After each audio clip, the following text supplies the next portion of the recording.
There is a moment, somewhere deep in the night, when the world goes absolutely still. Not quiet, still. The kind of stillness that has weight to it, that presses softly against your chest like a hand reminding you to breathe. In the villages and towns of medieval Europe, people knew this moment by feel rather than by clock, because there were no clocks to know it by. They knew it the way you know, even now, that it is somewhere past midnight without looking. Something in the body simply understands. Go ahead and settle back, adjust whatever needs adjusting. Pull the warmth a little closer, because this story begins exactly there, in that particular darkness, 800 years away. The year is somewhere around 1200. The place is a village in the west of England, small enough that everyone knows the sound of everyone else's cough. The last fire has been banked for the night. The animals in the lower half of the house, and yes, in many homes, the animals shared the building, their warm breath rising through the floor, have gone quiet. A woman named Edith lies on a straw mattress stuffed with dried bracken and the faint ghost of last summer's lavender. She is not alone. She is never alone. Beside her is her husband, and beside him 2 of their children, and at the foot of the bed, her husband's younger brother, who has nowhere else to be. They are not cramped. Exactly. This is simply what a bed is. A bed is not a private place. A bed is where the living keep each other warm. Edith has been asleep since shortly after dark.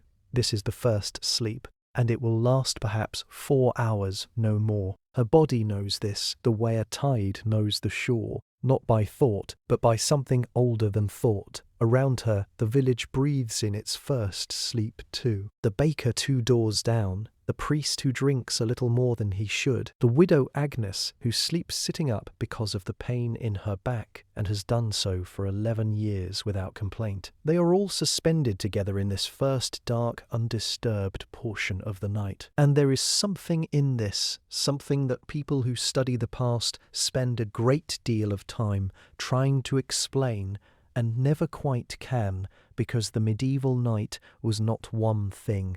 It was 2, and the space between them was its own country. Edith will wake again, not because of a sound, not because of fear, simply because her body will open its eyes into the darkness and find the night waiting for her, patient and unhurried, the way an old friend waits. The straw does not smell the way you might expect.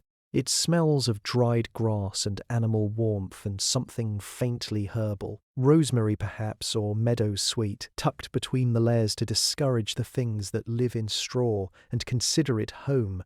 The mattress itself sits low. Mattresses itself sits low, sometimes directly on the floor, sometimes on a rough wooden frame that elevates it just enough to escape the coldest air, which everyone in the medieval world understood without being taught, settled downward, like sorrow, toward the ground. This is the bed, and the bed, in the world we are visiting tonight, is one of the most important objects a family owns. In many households, it is the most expensive, more valuable than the table, more carefully inherited than the land. When a man of modest means in 14th century England sat down to write his will, slowly, with a borrowed quill, in the particular handwriting of someone who rarely writes, he named his bed. He named it the way we might name a house or a vehicle. He gave it to someone specific. He thought about who deserved it. Settle into that for a moment.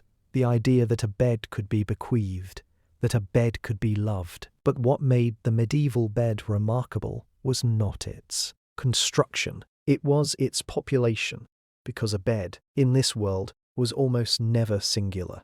A bed was shared not merely between husband and wife, but between family members of varying ages, between travellers who arrived at an inn and were shown not to a room but to a spot, between servants and masters, in households where the line between those 2 lives was warmer and more complicated than history sometimes remembers. In the inns that lined the muddy roads between English market towns, a traveller named Thomas, a cloth merchant from Bristol, tired down to the marrow, smelling of wet wool and 3 days of walking, would pay his penny and be shown to a bed already containing a stranger. This was not an insult. This was not an insult. This was not poverty. This was simply how the night worked. You climbed in on your side. The other man shifted. Someone's feet were cold. By morning, you might know his name or you might not. Either way, you had shared the most vulnerable hours of his life, and he of yours, and you parted without ceremony back into your separate days. There is something in this that the modern world has no word for. A closeness that required nothing, no friendship, no conversation, no agreement beyond the unspoken one that said, "It is cold, and we are both here, and the night is long." Edith's bed holds 5 people, and the memory of a 6th. Edith's eyes open without drama. No gasp, no disorientation, no reaching for something that is not there. One moment she is inside the dark country of first sleep, and the next she is simply awake, the way a candle is simply lit. The transition so clean it barely deserves a name. Around her, the breathing of her family continues its slow collective rhythm. Her husband turns. One of the children murmurs something that is not quite a word. The animals below shift their weight, and then stillness again, deep and total, like water settle in. G after a stone. She lies there for a moment, not thinking, not worrying, only existing inside the particular quality of this hour. There is no word in modern English for what she is doing. The medieval world called it, in various forms, the watch, not a vigil, not wakefulness exactly, but something more interior than either, a state of being awake that was not the opposite of sleep, but a continuation of it by other means. The body still, the mind loose and wandering, moving through thoughts the way water moves through grass, touching everything lightly, claiming nothing. Physicians of the era, men who wrote in Latin and believed the body was governed by 4 invisible fluids, considered this waking between sleeps not only normal but necessary. The first sleep, they said, was for the body. The watch was for the soul. And the second sleep, which would come later, was for the deepest rest of all. To sleep in one unbroken block through the entire night was considered, in some texts, a sign of mental sluggishness, or worse, the sleep of a man too simple to have an inner life worth waking for. In a monastery in Burgundy, a monk named Brother Anselm is sitting up in the narrow dark of his cell. He has lit nothing. He does not need to. He knows this room by the memory in his fingertips, the cold of the stone wall to his left, the particular squeak of the wooden stool, the place where the floor is uneven and has caught his toe 1100 times. He is writing in a small journal he is not supposed to have, in handwriting so compressed it is nearly invisible, words he will never read aloud and never show another living person. He is not confessing. He is not praying, exactly, he is simply setting down, in the only private hour the monastery allows him, the truest version of his thoughts, what he ate that tasted unexpectedly of home, a conversation he should have handle, ed with more grace, the particular beauty of the frost on the chapel window this morning, which he felt guilty for noticing during the 3rd psalm. This is the watch. This quiet, lampless hour between the 2 sleeps when the medieval world came gently to itself. Outside, somewhere, a fox crosses the frozen field. Dreams in the medieval world were not private. This is perhaps the strangest thing we have lost. Not the 2 sleeps themselves, not the shared beds, not the midnight wandering through unlocked doors, but this, the absolute certainty that what happened behind closed eyes was real information. Not metaphor, not the brain sorting its laundry. Real, arriving knowledge from somewhere outside the self, delivered in the only hour when the noise of the waking world grew quiet enough to hear it. The church had complicated feelings about this, as the church had complicated feelings about most things that people enjoyed or found comfort in. Official doctrine suggested that some dreams came from God, some from the devil, and the difficult work of a faithful life was learning to tell the difference. Theologians wrote lengthy treatises on the subject. Priests gave sermons, and ordinary people in their straw beds, in their shared warmth, went right on trusting what the darkness told them, with a practicality that no sermon could quite reach. In Florence, in the winter of 1348, though she does not yet know what that year will mean, cannot yet smell what is already moving toward her city across the water. A woman named Sarah wakes from her second sleep with the specific bodily certainty of a dream that meant something. She lies still. The way you hold a handful of water, careful not to move too quickly and lose it. The dream is already simplifying itself, the way they do, shedding detail like a tree in autumn until only the feeling remains. And the feeling is this. H. Daughter Chiara must not marry the man they have been discussing, not because of anything spoken in the dream, only because of a color, a particular shade of grey that surrounded him, in the dream's logic, like weather. This is enough for Sarah. She rises before the house wakes. She sits by the banked fire and turns the feeling over in her hands like a river stone, examining it from every angle.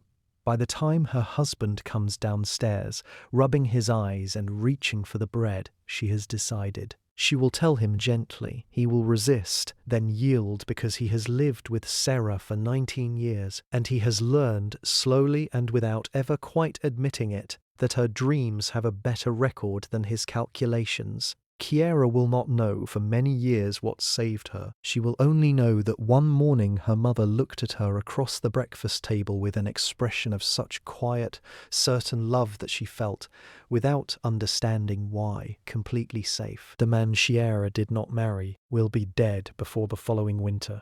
Sarah does not know this yet. She is only sitting by a cooling fire in a city that is still whole, turning a grey feeling over in her careful hands, trusting the dark. The door is not locked. This is the first thing to understand. In the villages and small towns of medieval Europe, the locked door, the door that said, "You are out there, and I am in here, and the distance between us is intentional," was not the norm it would later become. Doors were barred against weather, against the occasional wolf, against the specific and well-founded fear of strangers on the road. But a neighbor was not a stranger. A neighbor was something closer to an extension of your own household, a life so entangled with yours through shared wells and borrowed flour and witnessed grief that the boundary between your warmth and theirs was more suggestion than wall. And so in the watch between the two sleeps, people visited, not always, not every night, but with a casualness that would strike the modern world as either beautifully intimate or utterly exhausting,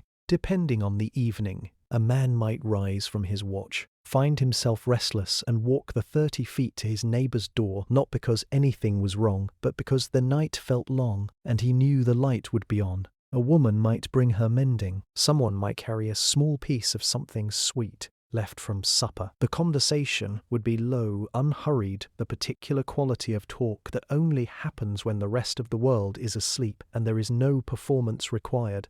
No version of yourself to maintain. In a village in the north of France, a man named Henry has been sitting at his neighbor's table for perhaps half an hour. His neighbor, a large and largely silent man named Peter, is warming something over the fire. Neither of them has said much. They do not need to. Henry's wife lost a child 3 weeks ago, a boy who lived 4 days and was buried in the corner of the churchyard where the unbaptized sleep, and Peter does not know how to speak about this, and Henry does not need him to. What Henry needs is exactly this: a warm room, a fire, a presence that asks nothing. Peter sets the warm drink in front of him, sits back down, the fire moves. This is the small kindness that history almost never records. Not the great charity, not the documented generosity of lords and churches, but this, a large quiet man heating something in the dark because his neighbor's heart is broken and the night is cold. No one will write this down. No chronicle will mention Peter. He will leave no trace in any archive, no mark in any ledger. He will be dead within a generation and forgotten within 2. But Henry will remember for the rest of his life the partikist. You'll sound of that liquid being poured. He will remember it the way you remember the things that saved you, not with drama, but with a quiet cellular gratitude that lives below thought. The fire settles. Outside, the village sleeps its second sleep. There is a particular sound that a sleeping child makes that has not changed in 800 years. The small, unguarded breathing. The occasional murmur that is half word and half something older than language. The way the body goes entirely soft, as though sleep has removed every bone and replaced it with something warmer and more yielding. If you could stand in a medieval cottage on a January night and close your eyes, This sound would be the most familiar thing in the room. Everything else, the smell of the animals, the texture of the rushes on the floor, the particular cold that comes through walls made of wattle and mud, would be foreign to you, but the breathing of the children would bring you home. In the coldest months, and in this part of history, the cold months were genuinely, seriously cold. Cold in a way that had consequence, cold that killed the elderly and the fragile with a matter-of-fact regularity that the living had long since made their peace with.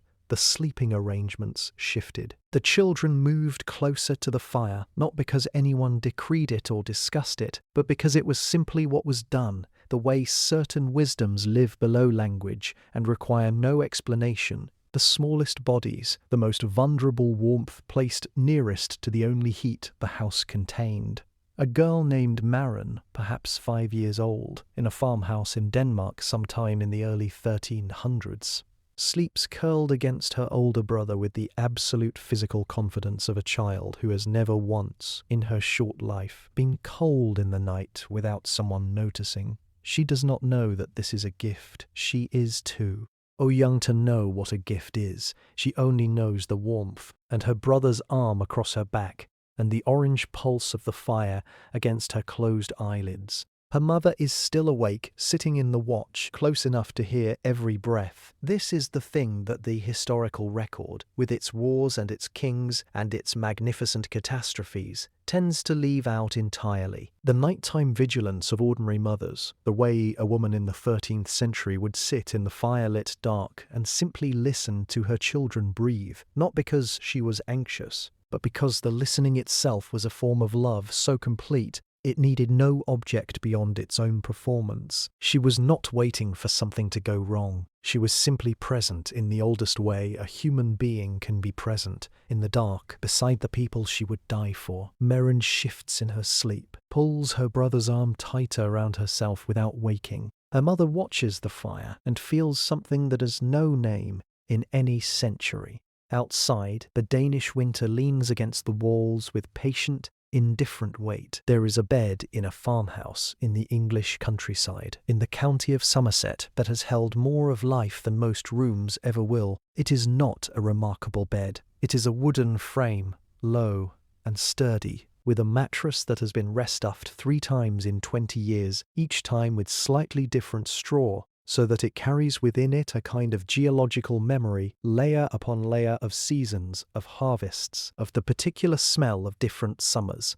The blankets are heavy wool, dark with age, worn thin in the places where hands have pulled them upward in the night for decades. This bed has been, in its life, many things. It was a marriage bed first. A young woman named Alice climbed into it on a September night in 1291 with the specific terror and specific hope of someone inching something enormous whose shape she cannot yet see. Her husband, a farmer named Robert, was gentle and nervous and smelled of the outdoors, and the night was long, and by morning something between them had shifted into a new configuration that neither could have predicted, and both, in their separate ways, were glad of. It was a birthing bed, 4 times. The midwife came and went, came and went, came and went, came and went, and came a 4th time and stayed longer than the others, and the child that arrived last was the one who would inherit the farm, though no one knew this yet, because he was only an hour old and covered in the ordinary astonishment of being new. It was a sick bed twice, once for Robert, who recovered, once for their eldest daughter who did not, and whose absence afterward lived in the mattress the way grief lives in a house, not loudly, not obviously, but there, always there, in the particular silence of a space that used to be filled. And it was a deathbed, finally, for Alice herself. In the February of 1332 she died in the late morning, which was considered a mercy, not in the night, not alone. Her son was holding her hand, the fire was going. Outside, the fields were frozen and pale, and entirely indifferent, and inside, Alice looked at the ceiling of the room she had known for 40 years, and found that she was not afraid, which surprised her, and then did not. The bed was not replaced. There was no reason to replace it. By December of that same year, Alice's granddaughter was born in it.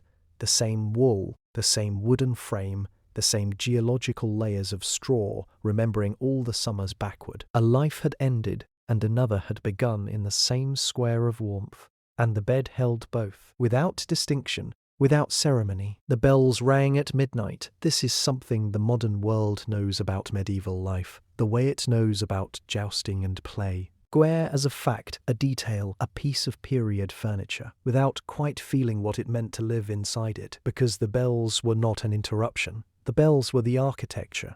They organized the dark the way walls organize a room, giving the night a shape, a series of chambers through which a person moved not with anxiety, but with a kind of bodily familiarity. The way you move through your own house without turning on the lights. The canonical hours, matins, lauds, prime, terce, sext, none, vespers, compline, divided the day and night into 8 portions, each announced, each named, each carrying its own particular quality of light or darkness, its own specific prayer, its own texture of obligation and release. For the monks and nuns who structured their entire lives around this rhythm, the night was not an absence of day, it was its own country, with its own geography, and sleep was not an escape from the sacred but a continuation of it. Brother Anselm, whom we visited earlier in his cold cell with his secret journal, understands this in his body more than his theology. He has lived by the bells for 23 years. He rose for matins at midnight before he was fully grown, shivering in the dark chapel with the other novices, their breath visible, their voices thin and imprecise with sleep. He has sung lauds in every season, in summer when the darkness was shallow and brief, in winter when it pressed against the chapel windows like something alive. He has stood in the choir stalls so tired that the Latin dissolved into pure sound, meaning nothing and everything simultaneously, and felt, in that dissolution, something he cannot name and does not try to. He would tell you if you asked him in the right moment, perhaps in the watch, perhaps in the watch, perhaps in the particular honesty that lives between the two sleeps, that prayer and sleep are not opposites, that they are, at their deepest level, the same gesture, the same releasing of the self into something larger, the same surrender of the will that spends all day insisting on its own importance. Sleep is the nightly proof that you are not, in fact, in control. And for a man who has built his life around the concept of holy surrender, there is a comfort in this that goes beyond doctrine. Before he closes his eyes for the second sleep, he whispers 3 words into the dark of his cell. They are not from any approved liturgy. They are not Latin. They are words from the village where he was born, words his mother used to say, and he has carried them for 30 years like a stone worn smooth in a pocket. He does not tell anyone what they are. The ships arrived in the harbour at Messina in the middle of October 1347, but we are not there yet. We are one evening before the evening anyone noticed. We are in the last ordinary dark. We are in the last ordinary dark. The last night that felt like every other night, and it is important to stay here for a moment, in this particular calm, because what comes after will change everything, and the people inside this evening do not know that yet, and there is something about their not knowing that deserves our fullest, most tender attention. A family named Russo lives in a narrow house 3 streets back from the harbour. The father, Marco, is a fisherman who did not go out today because the wind was wrong. The mother, Carmela, cooked a soup with yesterday's bread and whatever the garden still offered in October, which was not much but was enough, and the table was full in the way that matters, not with abundance, but with the specific warmth of people who belong to each other, sitting close together in a small room while the night comes down outside. The children ate quickly, the way children always eat when something more interesting than food is waiting. The youngest, a boy of perhaps 6, whose name was Luca, and who had, that afternoon, discovered a method of making his sister shriek that he found endlessly rewarding, fell asleep before the meal was finished. his head tilting slowly sideways until it found his mother's arm. Carmela did not move. She sat with her soup cooling and her child's weight against her shoulder, and felt the specific fleeting happiness of a moment she recognized, even then, as something to hold. Marco banked the fire with the practiced economy of a man who has done this same thing 10,000 times. His wife carried Luca to the bed. The older children arranged themselves in the familiar geography of shared sleep. This elbow here, this back there, this cold foot tucked against this warmer leg. The house settled into its breathing. Outside, the harbour was quiet. The ships sat in the dark water. On board, the sailors who were still alive were sleeping too, and the ones who were not were wrapped in cloth on the deck. And in the morning someone would have to decide what to do about that. But that was morning, and this was still night, and the night did not yet know what it was carrying. Carmela lay in the dark beside her husband and listened to her children breathe. She thought about whether the garden would give anything more before the first frost. She thought about a disagreement with her sister that she had not yet resolved. She thought about Luca's face when he laughed, which was a thing worth thinking about. She did not think about the harbour. It did not happen all at once. This is the thing about the end of an era. It never announces itself, never arrives with the courtesy of a clear before and after. It seeps, it edges in through small gaps, through the accumulation of tiny changes that each seem reasonable, even beneficial, until one morning you wake and realize the world has been quietly rearranged while you re-looking at something else, and the thing that was lost is so thoroughly gone that most people cannot remember it well enough to mourn it properly.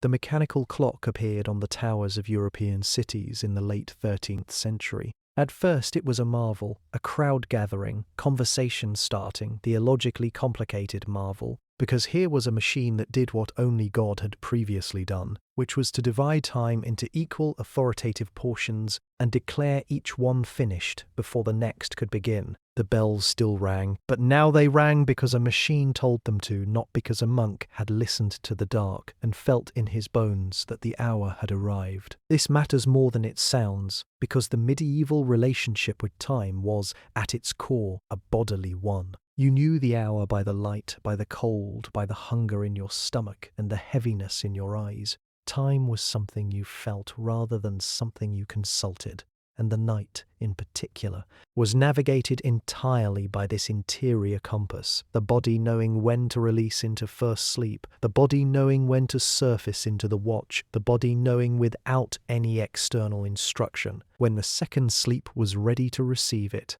The clock did not immediately destroy this. Nothing is ever that simple. For another 2 or 3 centuries, in the villages and farms away from the tower bells, people continued to sleep in 2 portions, continued to spend their quiet watch in prayer or conversation or the careful examination of their own interior lives. The rhythm was old and it was stubborn and it did not yield without a fight, even a slow and unconscious one.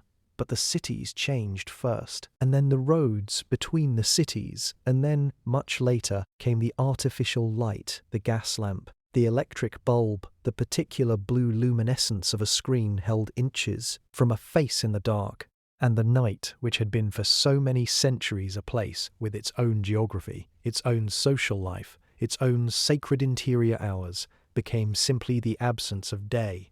Something to be gotten through, something to be managed with the correct number of hours, measured and optimized and treated as a problem with a solution. Brother Anselm's watch disappeared. Henry's midnight visits ended. Edith's quiet waking into the patient dark became, in the language of a later century, insomnia. And somewhere in that reclassification, in the moment when lying awake in the night became a symptom rather than a state of grace, something genuinely tender was lost. Not the hardship, not the cold, not the shared beds with strangers, not the wolves at the edge of the firelight, but the relationship with darkness itself, the understanding that the night was not empty but full, that the hours between the 2 sleeps were not wasted but inhabited, that the self released from the performance of daylight had things to say worth listening to. Edith knew this. Brother Anselm knew this. Even Carmela, in her last ordinary evening, knew this in her body without knowing she knew it. The clock on the tower counts its equal portions. And somewhere below it, someone lies awake in the dark and feels without knowing why that they are missing something they cannot name, something that was theirs once, long ago, in a version of the night that no longer exists. They pull the blanket closer,